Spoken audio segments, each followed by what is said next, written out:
I grew up with 70s thrillers and cop shows, and so I like a lot of that bad 70s TV crime drama. Quite jazzy in some way. There's a whole scene at the beginning where I used quite driven spy music, if you like to call it that. That was really great for me to be able to get my teeth into that. There are references. There's this great scene in Murder on Orient Express, which the music is written by Richard Ronnie Bennett, who was a great friend of mine. There's this big waltz which gradually, you know, the steam train starts up and it's all slower and then gets faster and faster. That is very attractive for a composer because it's very descriptive. So there are elements of that which I've still kept in. They also drive the actual drama.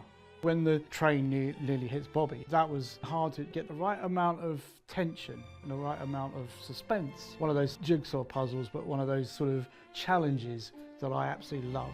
We've added a couple of key moments that are sort of a bit mad, that are definitely not in the book or the film. Making the voices distinct from each other is one of the hardest things to do. Different voice types helps, but also the way I define characters is by instrumental groups that they are being accompanied by.